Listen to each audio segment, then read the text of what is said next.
Се наоѓам во Институтот за македонски јазик во спомен собата на Крсте Мисирков, како што не најави Јована. Ке разговарам со професор доктор Елка Јачева Улчар, една моја драга пријателка. Добро утро, како сте? Добро утро. Добро, благодарам. Неделава некако ја посветуваме на македонскиот јазик, на писменоста, да се навратиме на корените на македонскиот јазик, што се вели вчера одбележувањето на државноста. И сакаме, и ние како утринска се обидуваме малку да прочепкаме во македонистиката, во јазикот. Многу прашања, сигурно може да се зборува 24 часа и долго да се зборува за македонскиот јазик. Ајде да како да се навратиме за значењето, за писменоста, за историјата на македонскиот јазик. Па, еве вчера, го прославивме 8 септември, 34 години од самостојна и независна држава Македонија. И во тој контекст бив поканета од Сојузот на Сдруженијата на децата бегалци од Егејска Македонија, Македон, како и од Сдруженијето Мирка Гинова, исто така Сдружение на бегалците од Егејска Македонија, кое што постои во Штип, да се обратам пред присутните и меѓу другото го кажав дека иако да речеме оваа наша самостојна независна држава е само 34 години, незините корени се многу подлабоко и особено корените на македонскиот јазик до сега таму до 9 век, односно до говорите од околината, македонските говори од околината на Солун, врз кој се поставени основите на првиот стандарден јазик за сите словени во она време, старословенскиот.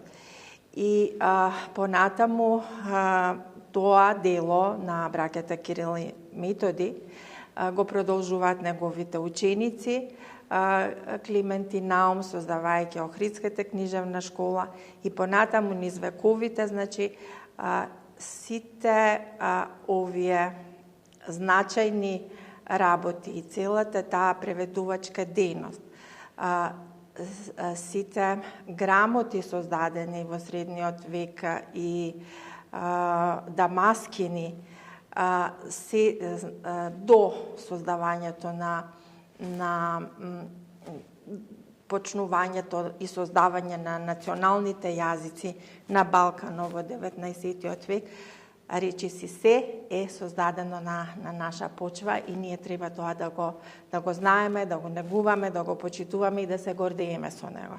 Затоа што и најголемиот број дејци од 19 век кои што нашите соседи ги присвојуваат се всушност потекнуваат од Македонија, се од нашава почва и пишуваат и создаваат на наши македонски говори, а не на бугарски. Навистина треба да се гордееме и убаво е ова да се кажува, да се почесто да се навраќаме на корените, бидејќи навистина, како што ви кажувате, Македонија и во делот и на културата и цивилизацијата, особено на јазикот, има древно и стои на цврсто тло. И особено мене лично ми е драго.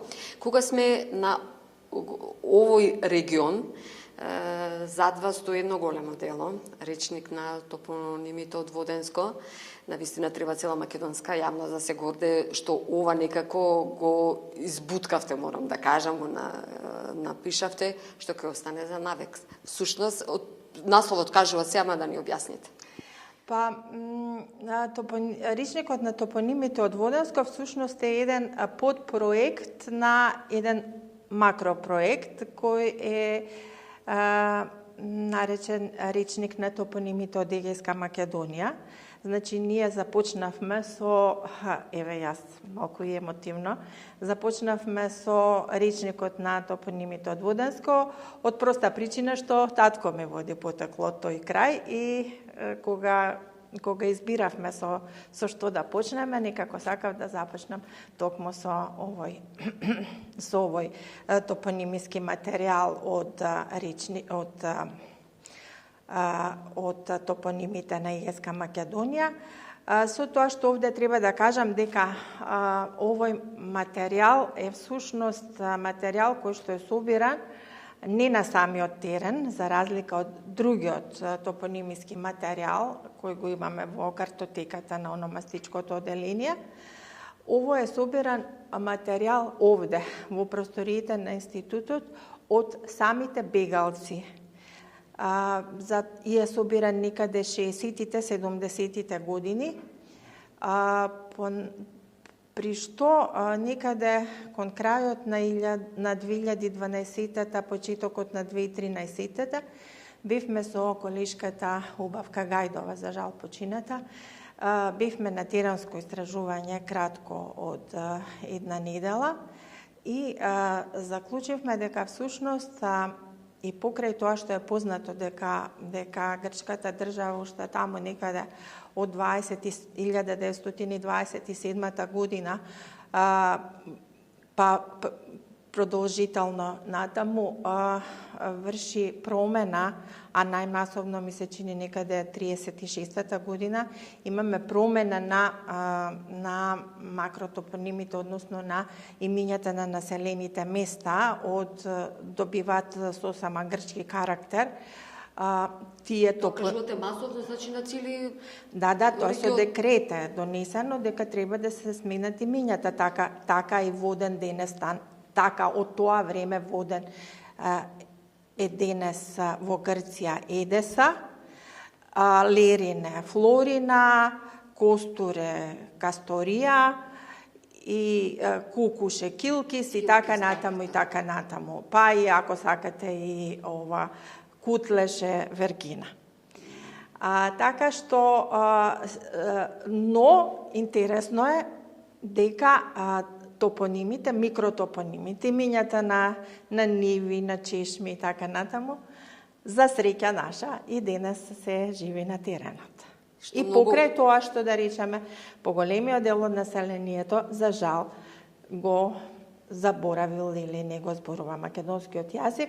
Имам предвид помладата генерација, нашата генерација се уште го чува јазикот, особено оние македонци во Егејска Македонија кои што живеат во планинските краеви. И ние сакавме тука всушност со овој проект да покажеме докаде било нашето етничко простирање на македонците, но и да ги зачуваме од забот на времето, да ги документираме како еден материјал кој полека станува историски. Полека станува историски, меѓутоа многу е важно да се навраќаме на историјата и еве за генерациите што ќе го читаат, да знаат буквално докаде, како што кажувате, се зборувал и се уште се зборува. Еве сега да искористам приликата. Значи во тој материјал топонимиски најдов на една многу стара појава, уште од старословенскиот, а имено показната заменка с, која што ја имаме во денес, например, ден с, тоа значи овој ден. Со значење овој, односно преведено на современ јазик, тоа с денес би било рамно на членот ов. Нели? Човеков. Да. И тоа го евидентира во три топоними и многу сум така, ми е тоа еден така честитки, навистина убаво, убаво истражување, не само убаво, многу важно за македонскиот јазик. Уште неколку минутки, навистина сакам да посветам, бидејќи учествувавте на славистичкиот конгрес во Сорбона, на Универзитетот во Сорбона во Париз, вашето излагање, темата, која беше? Мојата тема се однесуваше на презимињата кај македонците. Бидејќи Овој конгрес беше одложен, значи се случи 2 години подоцна, поради требаше да биде одржан 2023 година и требаше да поради војната во Украина се одложи за оваа година, затоа што па 24-та година французите ја има Олимпијадата. И секогаш ние рефератите ги пријавуваме многу однапред. Јас кога го пријавував, баш во тој момент работев на книгата за презимињата кај македонците и тоа ми беше така еден тогаш свеж материјал и тогаш го пријавив. Така што тоа никогаш не застарува и мислам дека реакциите биле многу интересни, бидејќи секогаш е тоа интересно. Да, побуди внимание мојот реферат, морам да кажам. Посебно беше интересен за јужнословенските народи, за, да речеме, колешката од Хрватска, еден колега од Бугарија, исто така и од руска страна. Така добив интересни, инспиративни прашања, така што не остана незабележано. Не се сомневам во вас кога вие пишувате, творите, она што го промовирате и презентирате на јавноста, секогаш буди доста внимание. Професорка доктор Елка Јачева-Улчер, ви благодарам за утринското вклучување во утринската програма на македонската телевизија.